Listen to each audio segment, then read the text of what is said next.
Bonjour. Pour faire simple, au début, nous sommes une entreprise d'édition de logiciels, somme toute assez classique, j'allais dire, à l'origine. Nous créons des solutions logicielles pour les acteurs du soin et de l'aide à la personne. Donc en gros des logiciels qui permettent de trouver la bonne personne à envoyer chez une personne âgée par exemple pour le ménage, des soins et autres. Et il se trouve que très rapidement nous nous sommes aperçus que nous pouvions apporter de par ces solutions innovantes des outils qui allaient permettre de simplifier le passage du relais entre les différents acteurs du domicile. En gros, la première idée était de faire une sorte de carnet de liaison numérique qui permettait à la famille de pouvoir se tenir au courant si dans le cas d'un proche fragilisé, de ce que pensait l'infirmière ou de ce qu'avait noté l'auxiliaire de vie, la femme de ménage, etc., pour que tout ce petit monde puisse se coordonner plus facilement. Et en fait, nous avons eu, je pense à l'époque, la bonne idée de ne pas faire ça seul. Et nous avons contacté des fondations, une fondation nîmoise d'ailleurs qui s'appelle l'IBEMN, et nous sommes allés à la rencontre des acteurs du bien vieillir, donc des associations d'aidants, des associations de patients, des gériatres, etc. Enfin, des spécialistes du bien vieillir, encore une fois, pour leur dire, voilà, en gros, en quoi ce que nous pouvons créer peut vous simplifier à vous au quotidien votre travail, voilà, et l'accompagnement des personnes âgées fragilisées. Et au final, au bout de 8 mois d'expérimentation, de discussion, d'études, on a réalisé qu'on avait mieux à créer qu'un simple carnet de liaison numérique. On a créé une véritable communauté numérique. Alors c'est plus qu'un réseau social, c'est vraiment une communauté solidaire qui s'appelle AMY, donc A2MY. Et donc cette communauté avait pour ambition au départ d'aider les aidants, donc de simplifier l'orientation,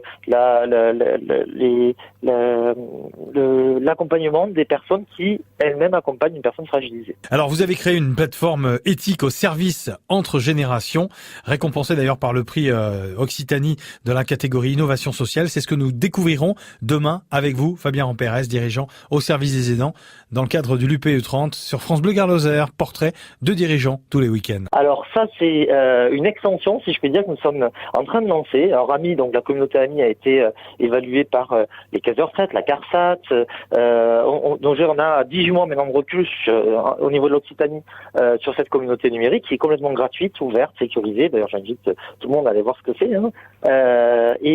Et en fait, là, au départ, AMY était au service des aidants, au service également des collectivités, dans le sens où, par exemple, aujourd'hui, le département du Gard a retenu la communauté AMY pour accompagner l'ensemble de son action sur le territoire, pour faire en sorte que les différentes associations qui accompagnent les personnes âgées fragilisées, etc., puissent justement être plus facilement coordonnées, mieux communiquer sur leurs actions, tisser des partenariats entre elles, etc. Et il se trouve que depuis, nous avons également eu un nouveau défi, nous nous sommes mis un nouveau défi, c'est de créer la première plateforme éthique de services entre générations. Et donc là, ça s'appelle donc AMY Génération. Et AMY Génération, en effet, là, l'ambition, c'est de créer du lien entre étudiants et retraités, qu'ils soient d'ailleurs personnes fragilisées ou pas d'ailleurs. L'idée étant de recréer du lien social avant tout, mais ça passe au travers, comme prétexte si je puis dire, de se rendre quelques services. Donc ça va être des retraités qui vont pouvoir faire de l'accompagnement périscolaire par exemple.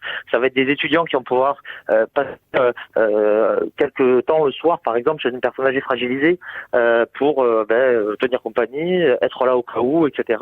En gros, essayer de faire en sorte que des jeunes et des moins jeunes puissent se rencontrer, se croiser, échanger, passer des vrais moments de vie et puis après donc cette plateforme de service est juste une plateforme qui va leur permettre soit d'échanger des services j'allais dire pour eux si je peux dire. Oui, tout à fait. Avec donc un outil moderne et un outil très très facile à utiliser pour tout le monde, que ce soit les personnes âgées ou les plus jeunes. Exactement. L'idée c'est que chacun peut rendre service à l'autre et avoir justement un rôle qui voilà, un étudiant va pouvoir encore une fois rendre des petits services et un retraité va pouvoir préparer un bon repas, le partager avec des étudiants, etc.